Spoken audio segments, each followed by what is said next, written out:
안녕하십니까? 오늘은 창세기 42장 1절부터 5절의 말씀 살펴보도록 하겠습니다. 때에 야곱이 애굽에 곡식이 있음을 보고 이스라엘의 아들들이 양식 사러 간 자 중에 있으니 가나안 땅에 기근이 있음이라. 자, 오늘은 이 창세기 42장 1절부터 5절 말씀 중에서 애굽 그리고 가나안 이 두 곳에 대해서 살펴보도록 하겠습니다. 애굽은 여러분이 이미 다 잘 알고 있듯이 오늘날에는 이집트 땅을 애굽이라 하고 있고, 가나안은 지금 팔레스타인, 과자지구 아시죠? 팔레스타인, 예루살렘이 있는 이스라엘 땅, 그 전체가 사실은 가나안 땅이었습니다. 그때는 가나안이라 했습니다. 그런데 이 6천년 전 창세기 42장 1절부터 5절에서 기록하고 있는 이 애굽과 가나안이 과연 무슨 관계가 있고, 이 역사적인 사실이 오늘날 우리에게는 무엇이 남아있습니까? 오늘날 그리스도께서 두 번째 다시 오신다는 약속이 우리에게 남아있습니다. 그 약속의 말씀 가운데서 이 애굽과 가나안은 우리에게 어떠한 연관이 있는가, 어떠한 상관관계가 있는가에 대해서 오늘 살펴보고자 하는 것입니다. 왜냐하면 늘 말씀드렸듯이 마태복음 5장 18절에 무엇이라 기록을 하고 있냐면은 하나님의 말씀 성경 66권의 1.1획, 여기서 1.1획이라는 말은 무슨 의미입니까? 1.1획 1.1획이라는 말은 빠짐없이라는 의미입니다. 빠짐없이 반드시 이루리라 하시는 약속의 말씀입니다. 다시 말해서 지금 창세기 42장 1절부터 5절 뿐만 아니라 성경 66권의 모든 말씀이 그 자체, 애굽, 그 자체의 가나안, 그거 하나만 말하고자 해서 기록한 것이 아니라는 것입니다. 그 속에서 이루고자 하는 하나님의 약속, 과연 애굽에 대해서, 가나안에 대해서 하나님이 이루고자 하시는 약속이 과연 무엇일까? 약속은 무엇입니까? 약속은 지키라고 있는 것입니다. 사람은 약속을 잘 어기죠. 약속을 해놨다가도 이러저러한 이유로 약속을 많이 파기하는 경우가 있습니다. 하지만 하나님께서는 6천년 전에 하셨던 약속을 우리가 성경을 통해서 이루어 왔던 것을 우린 잘 알고 있습니다. 그렇기 때문에 그러한 하나님을 우리가 믿고 있는 것이고, 그 하나님의 약속이 또 그리스도께서 두 번째 다시 오신다고 하시는 오늘날 이루어진다고 하기 때문에 과연 이 애굽과 가나안에 대해서 어떠한 연관성이 있고 그 연관성을 우리가 알아야 한다라는 것입니다. 그러한 차원에서 오늘 말씀 한번 살펴보도록 하겠습니다. 자, 사도행전 7장 4절부터 6절 말씀 보도록 하겠습니다. 아브라함이 갈대아 사람의 땅을 떠나 하란에 거하다가 그를 거기서 너희 시방 거하는 이 땅으로 옮기셨느니라. 이 땅을 소유로 주신다고 하셨으며 그 씨가 그 땅에 나그네 되리니 그 땅 사람이 종을 삼아 400년 동안을 괴롭게 하리라.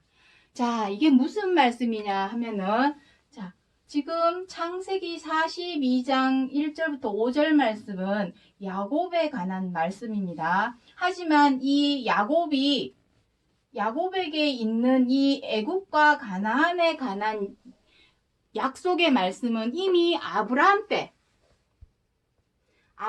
때에 하나님께서 하신 약속입니다. 그래서 지금 사도행전 7장 4절부터 6절 말씀을 갖고 온 것입니다. 자, 제가 지도를 잘 못 그리지만 한번 그려보도록 하겠습니다. 자, 요게 지금 여기가 아라비아 반도라고 일단 하고, 그리고 여기 가시다 보면 여기가 이렇게 됩니다. 여기가 시나이 반도. 시나이 반도가 반도에 시내산이 있죠. 시내산. 시내산. 그리고 여기가 홍해가 있고 그리고 여기가 애굽입니다. 자, 요 시나이 반도 여기에 이렇게 되고 여기 위쪽에 이제 터키가 있습니다. 가나안 땅이 여기에 있습니다. 가나안 땅. 가나안이 여기 있습니다. 가나안이 현재 여기 팔레스타인 가자지구입니다.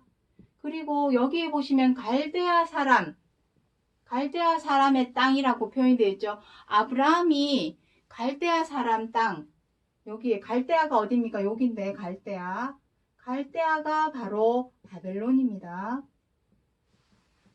자, 갈대아 사람의 땅에서 떠나 여기에 살다가 어디로 갔냐면은 요 위쪽에 가면은 하란 땅이라고 있습니다. 하란 땅을 지나서 가나안으로 들어오게 됩니다. 하란.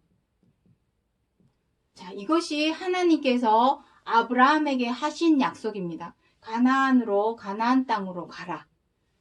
자, 하란에 거하다가 그를 거기서 너희 시방 거하는 이 땅, 바로 가나안이죠.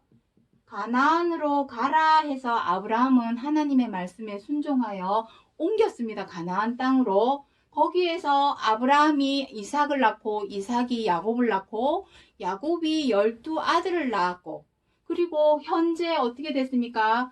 요셉을 애굽 땅 11번째 아들 요셉을 형들이 애굽으로 팔아넘기고 애굽의 총리가 된 상황에서 야곱이 애굽에 곡식이 있다는 소리를 듣고 드디어 가나안으로 가게 됩니다.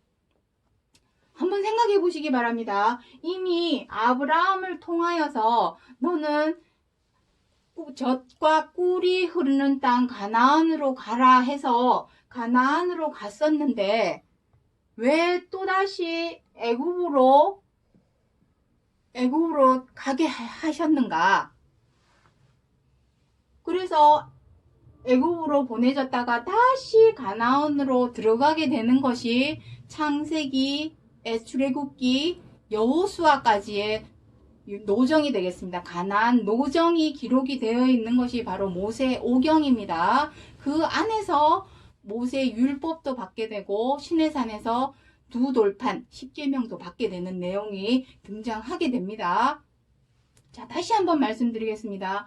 이미 아브라함을 통하여서 너는 바벨론, 갈대아 땅을 떠나서 하란을 지나 가나안 땅으로 젖과 꿀이 흐르는 가나안 땅으로 가라 했음에도 불구하고 왜 다시 애굽으로 불러들일까요?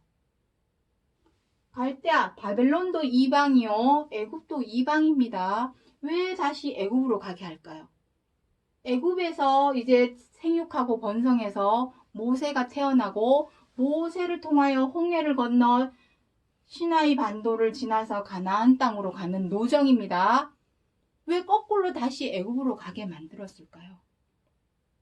그 안에는 하나님의 놀라운 비밀과 섭리가 들어 있습니다. 자, 여기 뒷구절에 무엇이랍니까? 주신다. 이 땅을 소유로 주신다고 약속은 하셨습니다. 하나님께서 아브라함에게.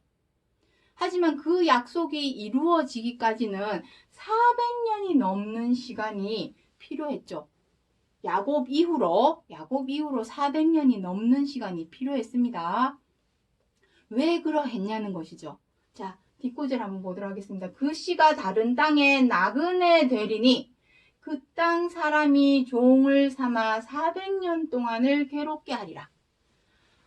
자, 애굽에 곡식이 있고 가나안에는 가뭄이 들고 기근이 생겨서 어쩔 수 없이 애굽 땅으로 야곱 식구들이 옮겨가게 됩니다. 야곱 식구들이 옮겨가서 거기서 생육하고 번성해서 이스라엘 민족을 이루죠. 애굽에서. 그런데 그러한 민족을 이룬 이스라엘 백성, 야곱의 이름이 이스라엘이죠. 이 이스라엘 백성들을 비로소 가나안에 들이는 노정을 시작하게 됩니다. 왜 이러한 하나님이 왜 다시 애굽으로 꺼냈다가 다시 가나안으로 가게 하였을까요? 이것입니다. 이거 400년 동안 종노릇하게 하는 것입니다. 그 이유는 무엇일까요? 나그네가 되게 하신 거죠. 나그네. 애굽에서 400년 동안이나. 우리도 일제강점기 때 거의 한 30년가량 1919년부터 45년도까지 약 30년가량을 애굽의 종이 되어서 일제강점기에 그들의 밑에서 살았습니다. 어땠습니까?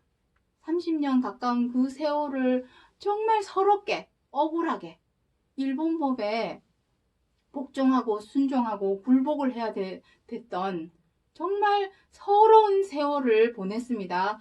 근데 400년을 애굽에서 종처럼 살게 했습니다. 왜 그랬을까요? 도대체 하나님께서 왜 이러한 일을 했을까요? 이 400년이 마친 후에야 비로소 모세를 통해서 홍해를 지나 시나이 반도를 지나서 가나안으로 들어가게 하신 것입니다. 그러한 의미에서의 애굽과 가나안. 자, 이제 이 그림을 지어 보도록 하겠습니다. 그림은 이제 머릿속에 넣어 두시고, 자, 한번 보도록 하겠습니다. 다시 한번, 자, 애굽에서 가나안에 들어가는 것이 하나님께서 우리에게 하신 약속이고, 이 약속은 히브리서 11장 39절, 히브리서 11장 39절 마지막 절에 무엇이라고 기록을 하였냐면, 이미 이전에 아브라함 때에는 그들에게 증거만 주었습니다. 증거. 가나안으로 가라. 거기에 너희가 쉴 수 있는 쉼, 안식과 쉼이 있는 가나안으로 가라 하셨고, 이것을 그 약속을 받고는 이들은 다 죽었습니다.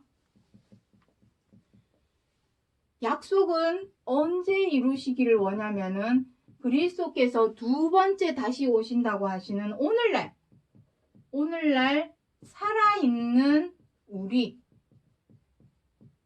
우리에게 이루고자 하시는 것입니다. 그래서 반드시 애굽에서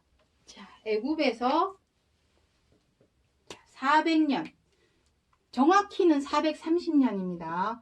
430년간 애굽에서 종으로, 여기다 쓰겠습니다. 종과 나그네로 뜨내기처럼 살게 했습니다. 사람이 집이 없이 뜨내기처럼 산다는 것이 얼마나 힘들고 고롭고 고생스러운 일이라는 것은 아마 다 아실 겁니다. 가나안이 진정한 쉼이 되는 쉼터, 집입니다. 집은 우리에게 안식과 편안함과 우리를 보호해주고 이루는 역할을 해주죠. 이곳이 바로 가나안입니다. 그런데 중요한 것은 가나안에 가기 전에 430년간, 사실은 이 숫자는 큰 의미는 없습니다. 어쨌든 430년간 종과 나그네 생활을 끝마쳐야, 종으로서 나그네로서의 삶을 마쳐야 신의 광야, 반드시 신의 광야를 지나야만 가나안에 들어갈 수 있는 노정입니다. 이것이 애굽과 가나안의 상관관계입니다. 다시 한번 말씀드립니다. 애굽으로 다시 끌어들인 것은 가나안에 그냥 두면 될 텐데, 가나안에 기근과 가뭄이 들게 하여서 곡식이 있는 애굽 땅으로 불러들인 이유는 이것입니다. 430년간 종과 나그네로 살게 하시려고, 하나님의 백성 이스라엘 백성으로 종과 나그네로 살게 하려고 애굽으로 다시 불러들인 것입니다. 종과 나그네로 30년도 긴데, 우리가 일제강점기에 30년도 긴데 앞날이 보이지 않고 과연 독립이라는 게 있을 수 있을까? 우리의 주권을 찾을 수 있을까? 앞이 보이지 않는 세월도 30년도 긴데 430년은 나고 죽고 종과 나그네의 근성이 머리와 마음에 완전히 새겨지고 물들어진 상태입니다. 종의 금성으로 가나안으로 들어가게 하려는 것이 하나님의 목적이었을까요? 빅픽처였을까요? 그것이 아닙니다. 무엇이냐면은 자, 출애굽기 23장 9절에 한번 말씀 보도록 하겠습니다. 너는 이방 나그네를 압제하지 말라. 너희가 애굽 땅에서 나그네 되었은즉 나그네의 정경을 아느니라. 여기서 정경은 무슨 의미냐면 입장과 처지입니다. 입장과 처지. 다시 말해서 하나님께서 애굽 땅으로 다시 끌어들여서 종과 나그네로 살게 하신 것은 너희가 종과 나그네로 살아봐야 그 입장과 처지를 헤아리기 때문입니다. 다시 말해서 나보다 다른 사람의 입장과 처지를 헤아리고 이해하고 존중하여서 관용하고 배려하고 양보할 줄 아는 사랑의 마음입니다. 자, 여기 지우도록 하겠습니다. 사랑의 마음. 자, 이것입니다. 사랑의 마음. 나그네의 정경이라고 하는 것은 사랑의 마음입니다. 상대방, 다른 사람의 입장과 처지를 헤아리게 하려고. 우리는 하나님을 믿고 안 믿고를 떠나서 모든 사람이 나그네의 입장입니다. 살다가 떠나가지 않습니까? 그렇다면 이곳이 가나안 땅처럼 영원히 쉴 수 있는 안식처 집이 되어야 하는데 이 지구, 우리가 지금 살고 있는 이 세상이 집이 되어 주지를 못하고 우리는 언젠가는 다 떠나가야 될 나그네 입장입니다. 그렇다면 서로가 서로의 마음을 헤아리는 역지사지의 마음으로 서로가 서로를 헤아리는 사랑의 마음을 가지게 하시려고 그 마음을 마음속에 품고 새기게 하시려고 430년이라는 시간이 필요했던 것입니다. 하지만 우리가 그 마음을 빨리 버릴 수만 있다면 굳이 430년이라는 시간은 필요 없겠죠. 그래서 제가 아까 430년은 숫자에 불과하다라는 표현을 쓴 것입니다. 지금은 6,000년 전이 아니지 않습니까? 오늘날은 마태복음 24장에서 무엇이라고 기록이 되어 있냐면 육체로 구원하시기 위하여 그 날들을 감하시리라 라고 기록이 되어 있습니다. 그 날들이 무엇이 되었든 간에 지금은 신속하게 아주 빨리 이루어지는 시대라는 점만 기억을 하시면 된다라는 것입니다. 그래서 이 사랑하는 마음, 사랑은 어디에서 비롯됩니까? 나보다 남을 낮게 여기는 마음을 가져야만이 다른 사람을 사랑할 수가 있습니다. 이 마음을 품게 된다면 굳이 430년이란 시간이 필요 없겠죠. 변화되어야 되겠죠. 변화. 그렇지만 우리는 지금 다 어떻습니까? 하나님을 믿는다고 하는 사람이나 하나님을 잘 몰라 안 믿고 못 믿는 사람이나 어떻습니까? 다 이기적이고 자기중심적이고 이중적인 성격이 되어서 내 뜻대로 안 되면 미워하게 되고 마음에 안 들면 비방하게 되고 또 마음대로 안 되면 분노를 하고 비방을 하고 사나워져서 다투고 함부로 하고 갑질하는 죄와 악을 우리는 더 쉽게 행하고 있습니다. 정리를 하자면 하나님께서 아브라함을 통하여 갈대아 땅을 지나 하란을 지나서 가나안에 들어가게 하셨지만 다시 애굽으로 불러들였다가 가나안으로 들어가게 하신 이유는 바로 이것입니다. 너희가 나그네 되어 본 적이 있고 종이 되어 본 적이 있으니 다른 사람을 대하여 종부리듯이 내 뜻대로 내 마음대로 좌지우지 수족 부르듯이 종부리듯이 하지 말고 그들의 마음을 헤아리고 이해하고 그 입장과 처지가 되어서 배려하고 양보하는 사랑의 마음을 갖게 하시려고 애굽으로 다시 불러들이시고 시내 광야, 시나이 반도를 지나서 가나안에 들어가게 하고자 하는 진정으로 하나님의 생명과 안식과 구원을 얻기 위해서는 지금 우리의 마음속에 있는 죄와 악을 몸과 마음에서 제하여 버리고 바로 이 사랑하는 마음, 서로 사랑하라 하신 그 말씀이 몸과 마음에 새겨져야만이 온전한 가나안에 들어가게 하고자 하는 것이 하나님의 빅 픽처. 창세기 42장 1절부터 5절에서 애국과 가나안에 대해서 기록하신 목적과 이유입니다. 그래서 마지막으로 히브리서 4장 말씀 보도록 하겠습니다. 자, 히브리서 4장 8절부터 11절에 만일 여호수아가 저희에게 안식을 주었다면 그 후에 다른 날을 말씀하지 아니하셨으리라. 그러므로 우리가 저 안식에 들어가기를 힘쓸지니 이는 누구든지 저 순종치 아니하는 본에 빠지지 않게 하려 함이라. 하나님은 디모데전서 2장 4절에서 기록하고 있듯이 모든 사람이 진리를 알고 구원에 이르게 하고자 하시는 것이 하나님의 뜻입니다.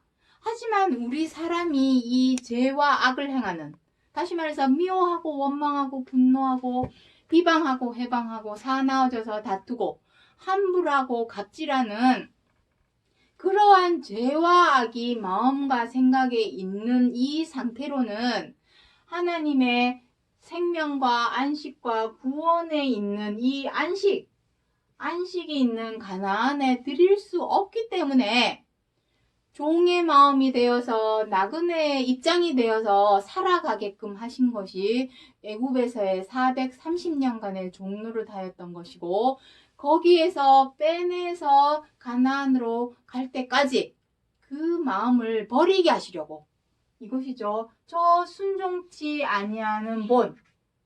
순종치 아니한다는 것은 무엇입니까? 하나님은 서로 사랑하라 하시는 말씀대로 지켜 행하기를 원하지만 우리 사람은 그렇게 행하지 않고 자꾸만 죄와 악으로 행하였던 그 본에서 건져내어야만이 생명과 안식과 구원이 있는 안식의 땅 가나안으로 드릴 수 있기 때문입니다. 그러하여서 여호수아 애굽 모세는 가나안에 들어가지 못했죠. 모세만 못 들어간 것이 아니라 그 수많은 생육하고 번성하였던 그 수많은 이스라엘 백성 중에 가나안 땅에 들어간 사람은 여호수아와 몇 명밖에 없었습니다. 하지만 그 시대의 그 가나안을 말하고자 하여서 기록하신 애굽과 가나안에 대한 말씀이 아니라 그리스도께서 두 번째 다시 오신다고 하신 마지막 때 오늘날의 애굽과 가나안에 대하여 우리에게 알리고자 하여서 기록하여 주신 말씀이고 그 순종의 본은 그리스도께서 본보기를 보이셨죠. 서로 사랑하라 하시는 최고한 계명을 지켜 행하기 위해서 죄와 악을 몸과 마음에서 제하여 버리려고 하는 피땀 눈물의 노력, 그 십자가의 고난을 겪으심으로 부활에 들어가신 그 순종의 본보기를 우리에게 보이신 것은 그러한 예수 그리스도를 믿는 것이 구원에 이르는 것이 아니라 우리도 그 본과 자치를 쫓아서 지켜 행하게 하려고 몸소 실천하여 보여주신 것이니 우리도 그 본과 자치를 쫓아서 행할 때에 애굽에서 떠나서 가나안으로 들어가게 되는 애굽에서 떠나서 가나안 생명과 안식과 구원이 있는 가나안에 들어가게 된다라는 것을 알려주고 전하여 주기 위해서 창세기 42장 1절부터 5절에서 애굽과 가나안에 관하여 기록하신 약속의 말씀이라는 것을 기억해 주시기 바랍니다. 오늘은 여기까지 하고 마치겠습니다. 감사합니다.